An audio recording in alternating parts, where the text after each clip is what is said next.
Hello, everyone. Dr. Josh Long here with AME Podcast, kind of my way of starting conversations of lifelong learning in music education, talking to folks who have been involved in the arts beyond what I call the classrooms. This podcast is sponsored by Art and Music Emporium, which is serving artistic excellence. You can actually find us on Facebook. You can also find me, Joshua E. Long, on Facebook as well. You're probably watching this on YouTube. If you would please subscribe, you will hear more of our podcasts as they do come available. I do also want to share a few initiatives, performing initiatives that we are doing along with our podcast. We actually have the Bethlehem Steel Company Band, which is happening on August 10th in Bethlehem, Pennsylvania. It's actually at Music Fest, August 10th. And then we're having the Wildwood Annual Community Band by the Sea in Wildwood, New Jersey, which is happening July 27th. Both of those groups meet and perform on those Saturdays, but the day before we actually do the rehearsals. So if you're hearing this and something you're interested and you are interested in coming to either Wildwood or Bethlehem, we'd love to have you. You can check us out on artmusicemporium.com. I also want to let you know we do have a Patreon account. Any funds that kind of come in for this is solely purpose for, again, lifelong learning in music education to help people participate and make music, as I said, beyond the classroom. I'm so excited to, again, talk with this next colleague that I have here. I was actually out at Penn State as an undergrad when he was coming in with his master's. I was under his baton for a bunch of years and I followed his career. I was so excited to see he does a lot of the same things I do with community bands and repair. He's a fellow band repair person who has his own business. So excited to kind of talk to him about this style of music education. And our next guest is Doug Stevens. So welcome, Doug. Thanks, Josh. Glad to be here. Yeah. So hey, I thought we'd start off a little bit, and because I know you're, kind of, I want to get a little ideas. I guess we'll jump right into the kind of the community band experience. I know you're at Hollidaysburg Community Band, and I know you've been there for I don't know how many years. I should know, but I don't. And I thought maybe if you could talk a little bit about that, just of what your interest is with that. And then I have a couple questions. We'll kind of go from there if that's okay. Sure. Well, my professional career as a band director started in the Hollidaysburg area school district. Oh, okay. So as part of that experience, I got, connected to the folks in the community band. The band just recently celebrated its 70th anniversary. Oh, wow. So back when I started, over 25 years ago, it was just, something that was an obvious, connection. It was an outlet for me as a performer, as a percussionist, and also for many of my high school students. So after I made the transition out of the classroom and opened my own business, became a full-time repair technician, the timing was just right. The gentleman who had been director of that band for nearly 20 years was ready to step down, and he approached me about the opportunity, and I said, you know what, that sounds like an awesome way to keep my hands going in the conducting world. And so here we are 18 years later, still going strong. And, it's, as you well know, community bands are such a unique opportunity to really be a musical manifestation of this concept we're talking about today with lifelong learning, because whether it's, students in middle school or high school, or folks that, are well into the twilight of life and just want to keep playing, community bands are a great outlet. And it's really, for me, rewarding to combine those different generations. And there just aren't many outlets, at least from my experience, that afford those kind of opportunities these days. So I'm really thrilled to be able to continue to do that here in central Pennsylvania. Yeah, that's awesome. And by any means, I know you said all these great buzzwords already, like the intergenerational groups. I mean, it's something big to say about that, right? Because it's like, Yeah. there's people of all ages. I mean, it's fascinating for me, and where there's someone who's maybe 14 or 15 and sitting next to somebody who in their 80s, who are all Yep. playing instruments together and can kind of meet on the stage, Yeah. so. Yeah, absolutely. So I know that was kind of like an interest for you, and I don't know if I know you got asked, and I know you went more in kind of the business realm and got out of the high school, and those kind Mhm. of things. But I'm just interested, was there any like carrot that brought you in there or anything that made you really want to do it? Because I mean, obviously, I don't want to say the wrong thing. I mean, you No. kept. I'm just interested. I always ask that question, just how you get into involved with those things, and you became the director, and you're still there. Which is great. Yeah. Well, yeah, as I already alluded to, the timing was right. Okay. I when I resigned from my high school band gig, we took a real leap of faith, and my wife and I we sold our house. We had two little kids. We moved to Hmm. Wisconsin for a year so I could get the necessary training to be a band instrument repair technician. Hmm. And so after completing that experience, and the plan the whole time was to come back to the Hollidaysburg area and set up shop. So once we moved back and we set up shop, and although I had outlets here as a percussionist, Hmm. there really was not, other than maybe some pit orchestra kind of things, just Yeah. not a lot of opportunity to be a conductor on a regular basis. And so it was really that, you know, so like the two elements of lifelong learning that I think are so important are, being self-motivated to do Hmm. that, right? To be Hmm. a lifelong learner. And Yeah. then of course having a growth mindset. And so I saw getting more active with a community band because I had already, been playing in the percussion section when I could, Hmm. being more active as a conductor and taking an active role and using the talents that I had been fortunate enough to hone as a high school band director. It all fit right into that concept of, really wanting to continue to develop my skills. And it's, you know, all of the music benefits aside, it's also just been a great outlet, for, socially with other musicians, as Hmm. you mentioned, the whole intergenerational thing. And, quite honestly, it's been a good resource for me as a businessman as well, because it's opened up doors and made contacts with folks that I didn't necessarily have other ways to meet. So there was Yeah. just a lot of appeal to it. And personally, it's been really good for my family too. We have four kids now. The first two came through. They played, seventh through 12th grade in the community band with dad as conductor, which is, great. At least for me, I hope it was for them too. Yeah. Our third child is in the band, and our youngest is due to join hopefully in a couple of years. So, and my wife plays clarinet in the band, so it's just it's been good for us all around. That's awesome. Well, since you shared that, and then I'm going to ask more in the role of conducting, and that's awesome when families, because I found a lot of families are involved with these community groups, where just like you said, I mean, essentially, almost it sounds like almost your entire family is involved. You know what I mean? Pretty Which is much, great. yeah, yeah, And I'm interested, as far as the particular community band, is there other families like that where there's and I mean maybe it's not all the time that they're there, but I mean yeah, have you noticed a lot of family connection that way, beyond for you? sure. Yeah, well, no, it really is a great way for families to find an outlet to perform together, and that's another incentive, and it's an easy recruiting tool. Like, Yep. I can think of several situations where we get the older sibling, right, and then we know there's a couple more coming. And one of the specific things we created to help incentivize that, to get because part of our mission with the community band is to keep the younger generation involved, because we want the band to continue to Hmm. thrive. Sure.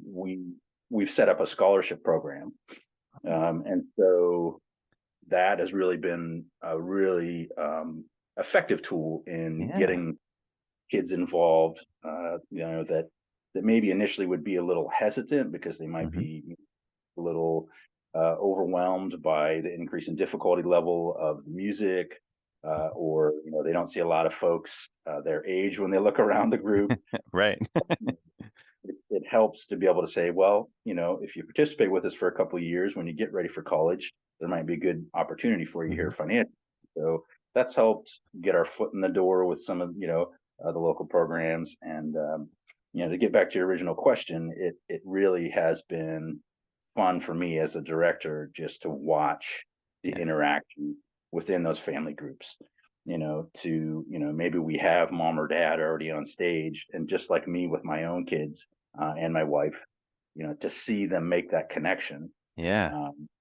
to share their love of music on the same program with the same band Mhm. in the same, and to have, those memories. To me, I don't know how you put a price on that. Yeah, yeah, definitely. Well, and I think it's something to say, like, timing wise. I mean, I know, it's not forever, but it just seems that there's more time of that can happen because, in typical, school district kind of thing, and nothing wrong with it. It's Sure. 4 years that you have, and that's it. Where I know people move away and things change and people grow up, and I get all of that, but you could have, so many years, of performing together, you know. Yeah. Yeah, so cool. So the other thing I wanted to kind of dig into is, and I'm going to talk a little bit more about you as a conductor, director of the program.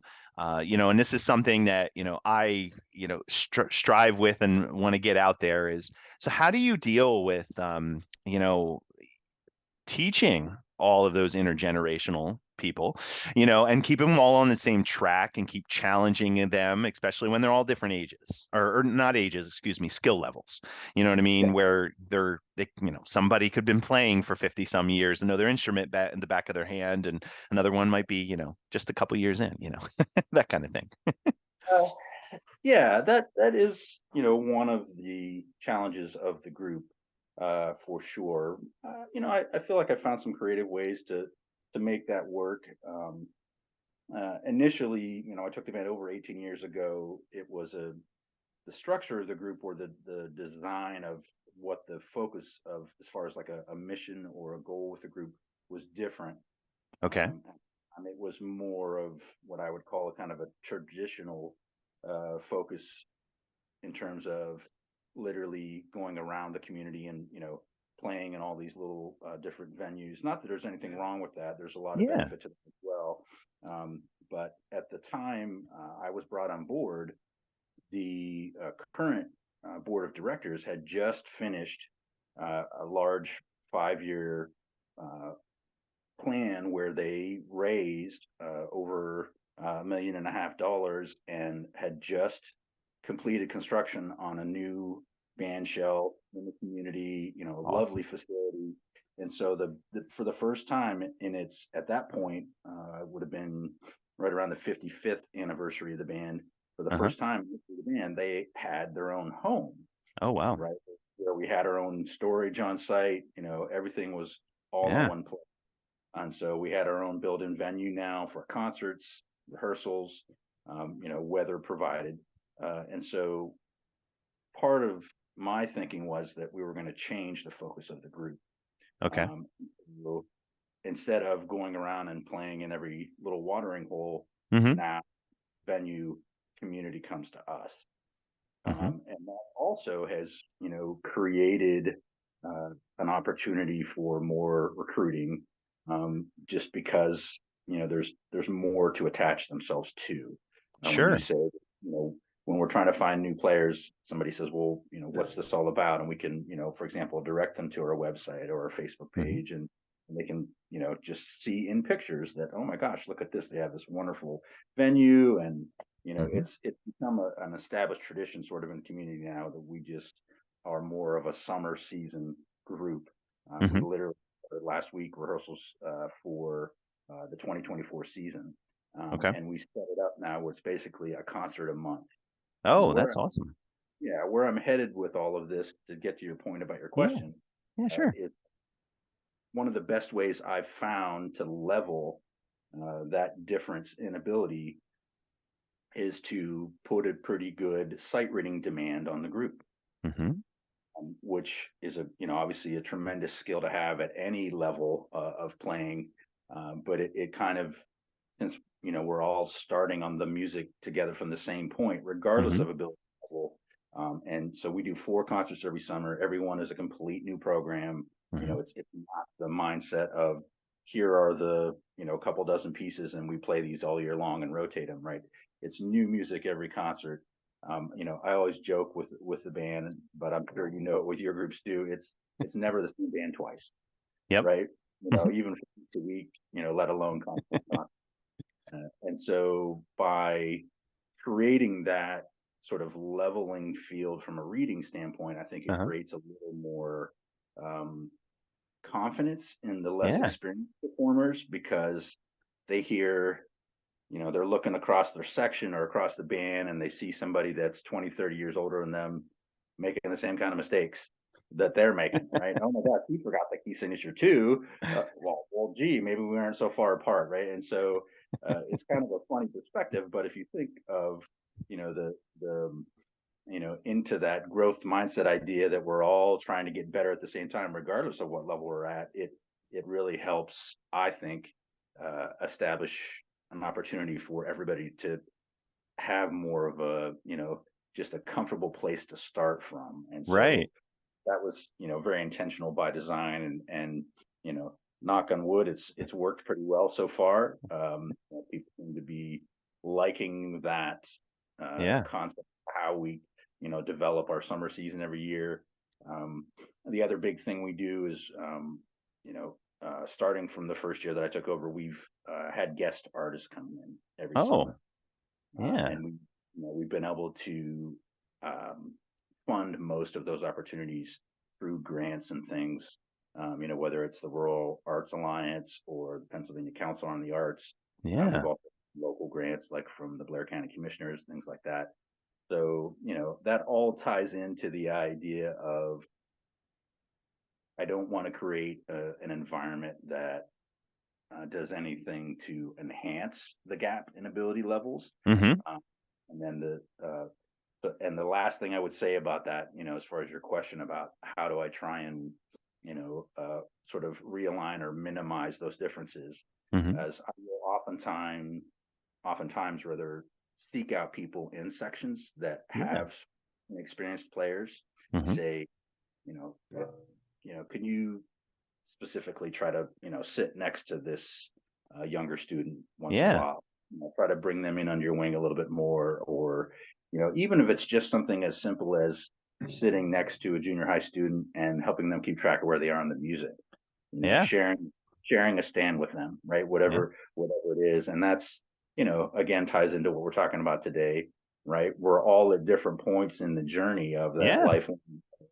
One of the benefits of everybody hopefully committing to that idea of being lifelong learner in the group is that we can all benefit from each other. And some of the funnest moments for me is when the folks that have been playing for decades learn something from those youngsters. And it might not be musical, it might be something completely irrelevant, like who are the new trends in pop music, right? Mm-hmm. Mm-hmm. It's to see them interact and have that intergenerational opportunity to communicate and just share in the music together is super rewarding, as I'm sure you know. Yeah, well, the funny thing when you kind of mentioned that, I know this is more musical, but I still remember we had this one piece. It was a pop piece by Outkast. It's when my wife and I was playing, and I still remember there was friends of ours, of course, who were older than us, was like, I don't get it. I don't understand this rhythm. And like, of course, my wife, who loves the piece, would play it on her tuba, and they're like, what? And it's just because we've heard it 100 times. But you know how it's like it was like Yeah, this big talk. It wasn't a fight, but it was just this big back and forth between each. It was just so funny. yeah. Oh, those kind of things are fun to watch. Yeah, And just watch them talking about the music and like, right. really, because Yeah. they're used to more of the marches, those kind of things and the stuff that they Oh played for a bunch of years. But yeah. Yep. Yep.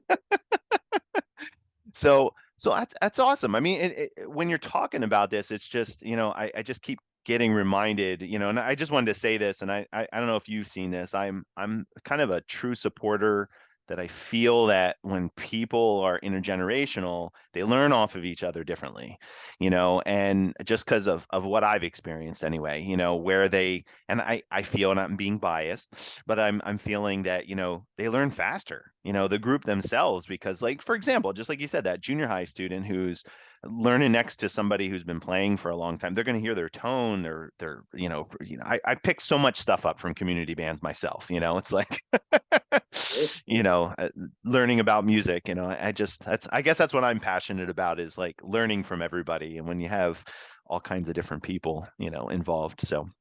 So one thing I wanted to ask, you know, and this is something, you know, that it's kind of dear to my heart, and I already expect this because I obviously see you have a great program going on. I obviously see all the, you know, of course it's through Facebook and those kind of things, but I see these great amount of people on stage. But I wanted to talk to you a little bit about what you do as far as either recruiting, and I mean I know it might not necessarily be you, Right. but what you do about recruiting and retaining, you know, in that two aspects, just because, you know, these folks are coming out to play and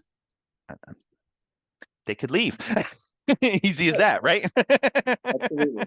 Yeah. So I just wanted to hear your philosophy a little bit on that, if you don't mind sharing. Sure. Yeah, no, that's a great question. That's certainly one of the constant challenges in dealing with community organization. For as much as I do joke about it never being the same band twice.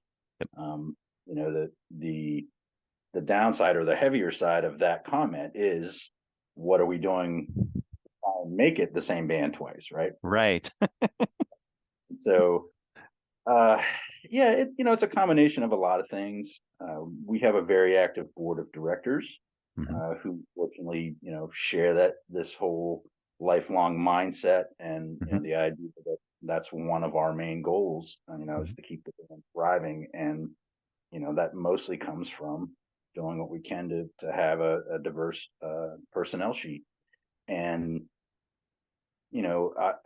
as you alluded to, it doesn't all rest on my shoulders, mhm, thankfully. Certainly have some things in place that I think help with that. mhm, Um, sort of structuring the band, with a top down mindset, and, trying to be, a good delegator, mhm, which is, depending on your personality is hard sometimes as, mhm, as a conductor, but I really do try to uh, be primarily the music director, and then, mhm, just make sure I have good people focusing on these other things. I do take advantage of my relationships with other, local band directors that are mhm, still actively teaching in the band programs, and so whether it's through the shop when they bring things in for repair, mhm. or just connecting them with them on a personal or a performance level. I All right. play and conduct other local groups as well, and um, one of the things I see as my main contribution to the whole recruiting and retention is just making sure I'm, creating the kind of program Mhm, that, number one, diverse. mhm. So I always very much, and when I say that, I mean both from a performer standpoint and an audience standpoint. Okay. Mhm, As maybe you found this to be true. Oftentimes, audience members can be some of your best recruiters, mhm. right? Because they might, have a grandson or granddaughter, and then, oh, we go to hear that, that community band, and we just enjoy it. We really think you would be great, being a part of that group. So it's, you can't have too many people on your side, right? And Mhm, rooting. So I think programming has a lot to do with it. mhm, You know, I try to have a varied difficulty level. mhm. We play, anything in the, grade 3, grade 4 range, all the way up to grade 5. I always try to put some of the old, chestnut band pieces on every program. Maybe only one or two, because Mhm. you can't do all grade 5 rep. Um, but I really do try to have something for everybody, listener Yeah. and performance alike. And that's that, that's not a, earth shattering concept, but it is a little bit of the secret sauce that, you have Yeah. to pay attention to. Yeah. And also just being willing to be flexible. So, like, we Mhm, had our first rehearsal for this, our first concert, which will be Memorial Day. And there was one piece on there that we read it okay, but I just wasn't real happy with it. It was mhm. that we hadn't played before, and so, in the week between the first two rehearsals, I just gave it some thought, and I said, nah, I don't think that's going to accomplish what we want it to. And so, I swapped something out. And so, being able to, react to the group and hear it, Right. and oftentimes give them a little bit of say in it too. You got Mhm, to read.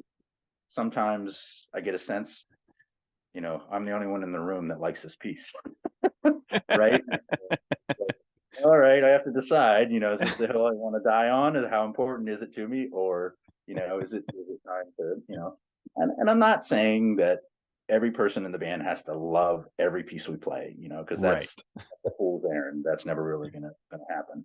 And sometimes those are the best kinds of, teaching moments to, well, let's talk about why we don't like this, right? And sort some of those things out, and Mhm. we expand their musical perspectives a little bit.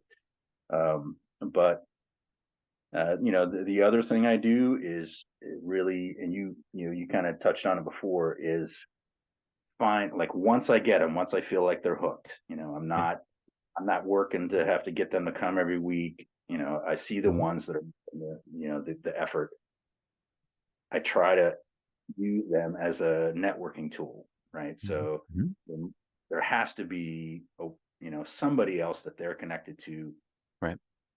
that trusts them to say, hey, have you, I'm really enjoying this. Have you thought about coming, And so, I'm always saying things like, you know, next rehearsal, it's bring a friend rehearsal, right? Or, I'm always, we use the Remind app to communicate.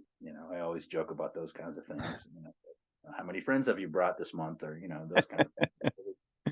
Um, it's easy as the performers in the group, Mhm. who are maybe just, especially the younger ones, are just, you know, just trying to keep their uh, weekly sense of, commitment and requirement. Right. And, oh my God, can I play this piece? And right, they're just all worried about themselves, right? Which Right. is very typical of a younger learner.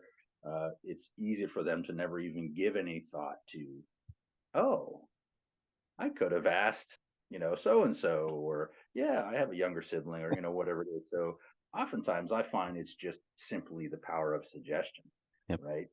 Get them thinking that way. So, and that falls right into the whole growth mindset, right? It's not only just self growth, but committing Mhm. to ensemble growth, which I think is key. So those are the kind of things, as the music director and the conductor, that I focus on. Yeah. Um, I don't know how far down the rabbit hole you want me to go. I Yeah. can, tell you other things that, other folks on the board and section leaders focus on, but it's all part of that same Part mindset. of that main sign. Yeah. Okay. Yeah, well, it's always interesting because I think what and I'll share this, is what I don't think a lot of people know is how, just like you said, and I know you keep bringing this up, it's like it's not the same band twice. It's like how you keep it going and having all the parts covered and having the band sound good and have that same sounding band, where it's difficult, and I know you keep going with that. It's like bring a friend, because someone will go on vacation, or something will happen, or there'll be some event that'll take people away and you're like, oh no. So you get it, and I know that's I think that's I just wanted to share this. I realize that's like the most difficult thing that I've ever learned, from being just a school band director, where you have a little bit more control. I mean, I know some people might be sick or whatever, but you do have the typical band there all the time. You know what I mean? Compared to this, you know? Yeah, for sure. Yeah, so as you're thinking about that. So one thing that, I just wanted to and I wanted to ask one more question about a couple other things that you're doing. But one thing, just to talk about the community band, I wanted to ask is, you brought this up a little bit about repertoire, about having a level 5 and then a smaller piece, and and those kind of things. So what do you do as far as gauging others, to keep them actively involved? And what I mean, let me give you a little spiel about that. I mean, yes, I know the level 5 could be challenging, and could require them to do quite a bit of stuff. So I get that. But then it might be a little over too far challenging, and then it kind of turns people off. So like I call it this kind of way of giving enough, because you kind of focused on a little bit, giving it enough, but not too much, Mhm. as you move forward. And I was just wondering if you wouldn't expand a little bit on that, like what you do. And I mean, you've noticed some of these people that you get your hooks in, that you just said, that seem to come all the time. How did you feel that you got your hook into them to where they're there? You know what I mean? I don't know if it might be a hard question, but it's something when that magic happens, when you know that, you can depend on them, that they're going to be there, they're going to play. And, I'm not saying that, other musicians aren't that way for you, but I'm just saying, like, that's what I call the magic, when everybody's like, hey, you know what? Tonight's band, I have to be there, and even if I have all kinds of other things to do, I got to be there because it's my responsibility to be there. And I don't know if you can expand on that a little bit. Uh, yeah, I'll try. Yeah, yeah. Without being able to necessarily get in the minds of those folks. Yeah, it's hard. It's hard. Yeah, well, different things motivate different people. Yep. But it's definitely that key component of being a lifelong, that the self-motivated aspect. Mhm. And so, I still have some folks that play for me in community band that were former students of mine. Mhm. And so we already have that sort of intrinsic connection. Connection. Some Yeah. of those, Mhm. some of those folks are, were leaders for me back in the day when they were in high school, and now they're leaders in the community band, which has been really, amazing to watch, Yeah. that growth from adolescence to, being an adult musician now. And just, it's to see how they really buy into, what I preached as their high school band director, that Mhm. yes, we're here and we're in the trench and we're doing our day-to-day thing, but this is only the beginning, right? Mhm. One of the great things about music education is it's something you can do your entire life. And so to see that come full circle, and to, for them to realize, hey, you know what? You're right. Look, here we are. We're all still doing it. You're still doing it. We're, it's, yeah, I can't express enough, Mhm. how it's it's that part of music, right? That's hard to put into words, Uh-huh. that we all experience together when we're performing, right? Yep. It's where words leave off and emotions take over, and that creates that lifelong desire, right? That's why Mhm. it's, I think, easy sometimes, for lack of a better way to say it, that to be a performer for all of your life, because of the value that you get from it, right? How much you enjoy the performances. And so I guess that, the best way I can, describe it, or perhaps, try to understand it and explain it a little bit more, um, is really, the value that we share. We, as I'm sure you experienced too, some of our best musical moments, at Mhm. least from my perspective, don't even happen in a performance, right? They Mhm. happen in a rehearsal, and when Yep. sort of when you least expect it. Um, you know, and so I almost enjoy sometimes those moments more, having done this for over 40 years. I've got a Mhm. couple of concerts under my belt. I kind of have an expectation, for how that's Yep. going to go. And, a concert day is different because, you've got your whole shtick with the crowd, and right, you've Mhm. big picture stuff you have to really focus on, where rehearsal, it's just you and the group. And so and a lot of times I'm looking for those kind of moments in rehearsal, because we can stop and we can use that as a teachable moment, right? And really, and I try to Mhm. emphasize, clarity, so they understand, because even though they might feel what's happening, and I think, buy into what's, the experience musically, sometimes we don't all appreciate what the Yeah. ensemble did, right? And so, Mhm. those are the kind of things I look for, and I think that's what motivates people to keep coming back, and be committed to the group long term. Um, I know, at least for a lot of the leaders, yeah, it's not just the rewarding musical experiences, which I try to foster. I think it's also the connections, right? Because when we say lifelong, it's not just lifelong performance, but it's lifelong opportunity to connect with the same people.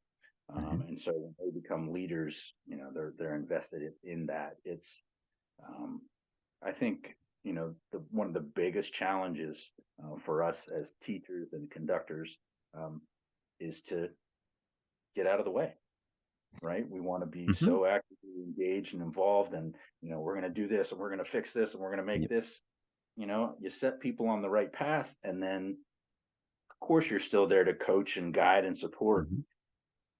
A lot of times we're our own, nemesis, because we want to continue, right? At some point, Mhm. cut those strings, and you got to let, the bird leave the nest, so to speak. So that's really one of the neat things for me, having come full circle with, some of the players, because we were much more connected on a daily basis initially, and now it's, it's week to week, or month to month. The other thing I'll say it on that same line is, one of the more common questions I get when somebody reaches out about joining the group is, and I get it. It's always that, little bit of fear and intimidation of joining a new group. The most common question typically is, do I have to come every week? What are the expectations? Do I have to play in all 4 concerts? Because usually they see the schedule, they understand, and we've always very much had it, just an open door policy. Come when you can. We just want you to participate and be a part of it. No, you don't have to play all 4 concerts. No, you don't have to attend every rehearsal. And that's really where that whole saying about never being the same band twice, that's where that came from. Right. Because it's really, that's what I'm trying to do, is emphasize the fact that we just want you to be a part as much as you can. And sorry, that was kind of a long-winded No, that was to get to the point, but it's your question. This particular question was a little more hard to describe, and so it is. Yeah. It ties into the same mindset. It does. But it's the intangible parts of it that I think are true for every performing group, not just band. And it's, I guess the best way I can kind of sum it into one thing is, the reason, from my perspective anyways, that we all come together is because we all have a love for music. And so whether you're on the podium or you're sitting in one of those seats playing an instrument, it's what is it about my love and my passion for music, your love and passion for music, that is in common, right? So we find those commonalities, we create that bond, and then we find ways to expand that, to grow that, to redefine, if you will, based on our ensemble experience, why we're all so passionate about making music. Yeah, no, very well said. I know you feel that was long, but you're exactly right. I mean, there's so much to it, because I think because something I just wanted to say to you is, like, I feel like when an audience comes and see a concert, they're just seeing one snapshot of the group, not everything. I mean, it's so hard to describe, because just, from your standpoint of preparing, from getting the musicians, for just the rehearsals of, just like you said, I mean, I've been in many rehearsals and have had such a breathtaking, experience, and they're not at concerts. So and when it meant so much and everybody got it, and there was just, I mean, where there's just silence, where everybody just was on that same page, and it's hard to describe that. And that's what I keep poking at. And I don't think I'm ever going to answer that question either, but I'm going to keep poking at it, because I think that's what's magic about it. It is, yeah. That's what keeps us coming back, for sure. So one thing I wanted to kind of shift a little gears, and I thank you for all that, by the way. So I just want to talk just real briefly, quickly, because I know I've been seeing some other things, and as you, I mean, I see that you're actively still playing, percussion, and I believe you're in a band, and I think I've also seen this other thing pop up, the Altoona Brass Collective, which I think you're a little involved with. And I just, if you don't mind, if you want to just share a little bit about that. Only reason, and what I'm asking is just, you yourself as a musician, I know you're more of a teacher on the podium, as we say, in front of the community band, but I'm just interested in, what kind of things you are doing for yourself, as you're moving forward, making music, if you don't mind describing. Well, yeah, I mean, the best way we can encourage people to be lifelong learners is to model that ourselves, right? Yep. And so, that's, for all of us, or at least most of us, that's where it all started, right? We became a performer first, and then, oh, I think I want to help other people become performers, right? So we become teachers. Yeah, it's really been interesting, now that I've been in the Hollidaysburg area, Blair County, Central Pennsylvania area for more than 25 years. It's all about the same things we've been talking about as far as connections and creating opportunities for yourselves just by trying to hone and develop and share your own musical skills, right? Your best reference for yourself, the best impression you can make is more about you as a performer, right? Than you as, sure, nobody wants to play with somebody who's a jerk, right? But the best way you can incorporate, or I should say, attract other people to want to be with you musically, is to develop your own skills. And so, I always, another thing I'm always joking about, just because of the opportunities I have, is, all right, what is it today? One stick or two, right? And some of the group, right, I have the opportunity to do both, which has, really been a lot of fun. You mentioned the Altoona Brass Collective. Really unique opportunity for me. And I was just so thrilled. They asked me, the group started like 7-8 years ago. Started out with just local brass players, said, you know what, we've got a lot of good folks around. We really think, let's pool our resources rather than, a quintet here, a quartet here, all these different. Right. So, the guys that are still kind of running the group pulled that together, and then as the last piece of the puzzle, they came to me because we were all friends, and they were looking for somebody to conduct the group, because it was getting large enough that it was the chamber ensemble mindset might not always work. And the other reason they thought I was an asset is because I could add percussion to some of the pieces, because it does a lot of different things, one of which is arrangements of standard swing tunes, rock tunes, those kind of things that would benefit from having a drum set player. And so it was one of those how can I say no kind of things. It's really been a lot of fun. We have a gentleman in the group, Scott Papple, who is also a very gifted composer and arranger, and he arranges all of the music for the group. Oh, and wow. really tailors it to the different strengths of the players in the group, which is really cool. Yeah, that is cool. Yeah, we've been doing it long enough now. We have a library of a couple hundred pieces, and he's always arranging new things for us.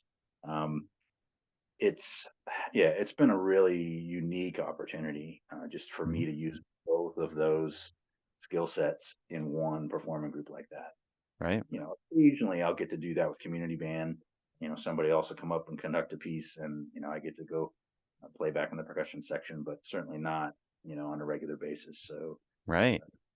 BC has really been a good opportunity in that regard. And the other thing that's nice about that group, I kind of established right up front with them that, sure, I would love to hang with you guys, and I'll contribute when I can musically, but I'm not looking for another leadership role other than responsibilities on the podium. Right. And since it's a collection of music educators for the most part, there were plenty of other folks that are willing to do Do all that, the right? logistics and things like that. So it's there's no other group I'm involved in that I can just show up and do my thing and not worry too much about all of those other managerial kinds of things. So I really enjoy having that outlet. And from really from the time that I completed, as far as other things that I do locally, from the time that I completed my master's at Penn State in conducting, it was the same year I graduated. Back when we first met, that I was asked to get involved locally with the Altoona Community Theater. They hired me in 2001 to take over as pit orchestra director, and I've been doing it ever since, other than the year that we lived in Wisconsin. And Right. we're this coming week is Tech Week for the spring show. We're doing Into the Woods, and it's I looked the other day. I'm trying to think. I think this is my 38th show with them. With last 23, 24 years. So, you just never know where things are going to take you. It At the time they offered that to me, I was like, well, gee, it's a no brainer. I just got my conducting degree and here's the chance to use it. How about that? Right. I was still a high school band director at that point. I got my degree and then came back to Hollidaysburg. That was in the middle of my tenure. But just to have another community outlet, pit orchestra conducting is a little different than, a traditional concert band kind of thing. So, it's, I guess the best, if you're looking for advice just from a, performing standpoint, I think the two biggest things are, one, you have to decide as a performer, what it is that you want to do the most, what you enjoy the most, right? And the second piece of advice is you have to learn to say no, right? Especially when we're young, we just want to grab every piece of fruit that falls off the tree, right? And it's really easy to get yourself in a position where you're overcommitted and maybe be, instead of focusing on the things that you enjoy the most, right? Because that's, for me personally, that's a big part of the reason why I like to perform is it's enjoyable, right? It's a good, it's a good stress reliever, just all kinds of things about it. We all know the benefits of, performing music, but it's easy when we're just first, seeking things out to kind of get talked into all these other things just because of what we do. Like being a low brass player, right? There's always a need for low brass. I mean, right? So it's pretty easy to find yourself, maybe, you wake up and you're like, man, how did I end up playing in these 6 different groups? And, so you just have to, really find a balance, I guess is what I'm trying to say. And you have to be willing once in a while to, be looking out for yourself. And when somebody says, hey, can you do this thing? And you've already got 6 other things on that day, maybe number 7 isn't the best way to go, right? So those are the 2 biggest pieces of advice I would, suggest is, and, maybe a third is, always keep an open mind, right? Because you don't know what's going to come your way. But it's, for as much as I kid around about 1 stick or 2, man, it sure has been a good outlet for me to have those 2, because they complement each other well, and they just provide a whole host of opportunities. And I'm at a point in my career where I turn down more things than I take, and I feel so blessed, right, to have that opportunity. So I can't say enough. And the main reason I was happy to come and talk with you today is it's this whole concept of lifelong learning is just such a key part of music education in general. And the more we can instill that in our young learners, for them to realize that band, orchestra, chorus, whatever it is, doesn't end right when you leave the public school system or whatever system getting your formative training in. That's just the beginning, right? And as long as we're doing our job as teachers and instilling the passion for performance in our students, I think everybody will, whether they set it aside for their secondary education or not, it's rare that you don't come back to it at some point, because I've seen it so many times. I see it here in the shop. I have folks coming in now that, are coming with their kids, right? That were, the parents used to be my student, and now they want to pass that on to that next generation. And oftentimes it's also a light bulb moment for the parents. Like, well, gee, if I'm trying to instill in my kid the importance of playing an instrument, why am I not still, and right. I'd be lying if I said I didn't encourage that once in a while too, but it's the whole, I don't know of any other discipline, that's not performance related, right? That you could do for an entire lifetime, like we have the advantage of in music. So I think it's phenomenal. Yeah, I mean, you're exactly right, because I know I always think about this all the time. It's like, and I think this is kind of, I got onto this track and I did research at Penn State and all of that, but it's like it just fascinates me when people do fall off and don't continue to play. And then I know I feel that they do come back eventually. And I know life happens and families and moving around, and I get all of that, but it's just, it's just amazing for me to see, try to continue people to do this. And you said it exactly right. It's like we need to instill that into everybody. And, even you, it's like, and I will point this out. I know you do say no, but for you to even play and continue to be playing today, like I met a lot of music teachers that don't play anymore, and it's just because their job is they go in and teach music, and that's it. And it saddens me because it's that's I feel that's part of the wax of it. And I mean, I understand you can't play every day.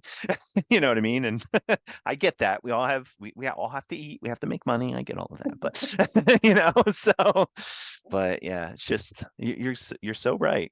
Well, hey, as we're ending this, I do have one last question. I've been asking actually all my people that are on the podcast about this, and I thought, and you kind of alluded to this a little bit already, but I was just interested.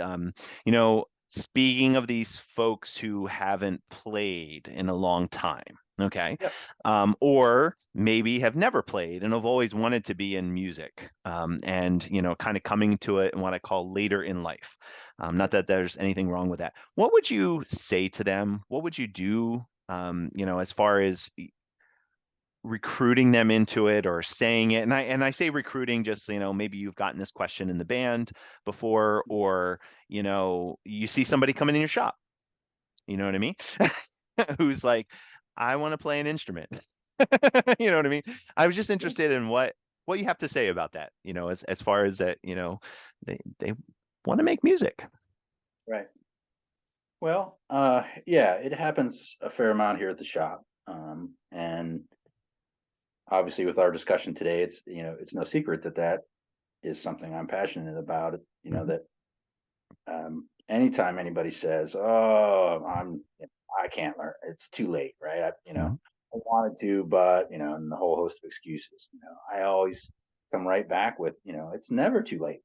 And I'm a huge advocate for the idea that everybody has a musician inside of them, right? And I don't care how old you are, you just have to figure out how to tap into that. Mhm. And so, that's one of the it's a great position for me to be in, to have that conversation and be standing in a room full of instruments for sale. Not just from a business standpoint, but Right. literally, I mean, countless times I've spent an hour or more with somebody and just said, well, let's figure out what you like. Sometimes it's just figuring out what sounds appeal to you. Some people never give it any thought. And so, we do some of that exploration, and, whatever it takes. And, sometimes it's hard to get them over that fear, Yeah. and so the biggest challenge usually is just getting them to the point where they're willing to take that first step, take that risk, Mhm. put themselves out there, and we have studios here at the shop, that people Oh. teach out of. And one of the things I am really proud of with our current studio teachers, they're all either, currently current music educators or retired from the profession. So they all Mhm. share a lot of mindset that I like to promote, and they are all very willing to take adult beginners. Mhm. Uh, so we have a fair amount of opportunity. I would say it's maybe a fourth of our studio lessons that are adult learners that are either coming back to it or starting something for the first time. And it's, of course, there's the whole, you can't teach an old dog new tricks, and Mhm. we all know, and I get it. It's every year, trying to learn something new becomes a little harder. Mhm. But fortunately, I have educators here that are willing to meet adult learners where they are, and sometimes it is young kids too, whatever it is, somebody that's beginning, and work through whatever it is that is creating the issues, whether it's context or it's, I guess what I'm trying to say is they're all willing to work with student musicians of any Mhm. level and say, hey, what do you want to get out of this? Why, Right. why did you do it in the first place? And, whether it's somebody wanting to just learn a few songs on the guitar, right? Because they think it's Mm. cool, right? Or, gee, I've always really liked the saxophone. It'd be fun to play that. So tapping into that, general interest of why they think they want to take it in the first place, and then using that as the springboard, right, to kind of help Yeah. them. So, you just take little snippets and you piece it together, right? Pretty Hmm. soon, right? They know this much, right? And then so it's as long as they're willing to put the effort in, it's really been fun now that we've been doing this for 18 years. We have a pretty substantial list of people that, maybe they don't take lessons anymore, but they took enough that Hmm. they could get over the hump, and now they're doing most of their learning on their own, which is great. I mean, we want to, right? That's one of our goals as teachers, I think, right, is to empower all of our students, right, Right. to become self-motivated and go out there and grow on their own. So um yeah, I don't know, that it's the bigger question mark, as you suggested, are the ones that leave it, and for Mhm. whatever reason don't seem to want to come back. Yep. um you know those were always the source of some of my biggest frustrations as a band director, Mhm. were the kids that, and you have to learn to not take it personally, right? Mhm. Oftentimes, it's something external, right? We can't, unfortunately, as much as I'd like to say we can, the reality of it is you can't necessarily get them all, right? You Right. do the best you can. I had the advantage when I was teaching at Hollidaysburg, um, to be on both ends of the band program. So I taught fifth and sixth grade elementary band lessons, and was one of the conductors for the elementary band program and the high school band. So I really learned a lot about both ends of that um, Right. spectrum, and it was so cool to start a lot of those kids and get them fired up about band, and all that good stuff, and then they go to the junior high or middle school program and grow, right, and then to get them Yeah. back in ninth and 10th grade. And yeah, it we could talk about this all day long. And Yep. of all the things you asked me today, that's the one I probably have the least specific answer for, because yeah, all you can do is try to look at each case, one at a time, and figure out, what it is that maybe they just had a bad experience, Yep. and it just left a bad impression, and they don't, they're too afraid to put themselves out there again. And so you have to try and overcome that. But yeah, I wish I had a better answer for that one, Josh. Oh, That's a yeah. yeah. No, I should have. I usually say in the beginning it's a deep one, and you did Yeah. well. Okay.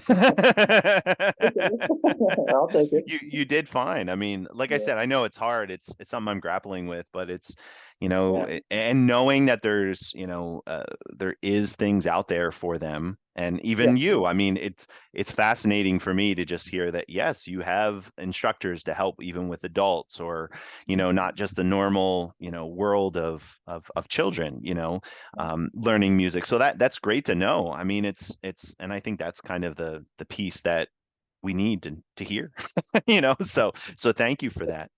Sure. So, well, hey, I wanted to thank you so much, for being on this, and, taking time out of your day. I know you're a busy guy and have a business to run and all of those things. I do want to point out that, just from the side, you are inspiring. I will say this to you, just because it's something I've always grappled about, and something I always wanted to share is, we always think music educators and music educators just being in the schools, and not that you didn't do that, because you did, but you are doing it so much in the community. And I just think that's fascinating and awesome that you are still doing that, because it's just contributing to so many lives. You know what I mean? And it's that's what I think it is, just like you said, sharing the music. So I want to thank you for your service. I mean, for all those years, and you are continuing to do it, and making music with others. It's great for me to hear, because, that's what I want to see, you know, because it's just, so thank you. So thank you so much. So Absolutely. It's my pleasure for sure.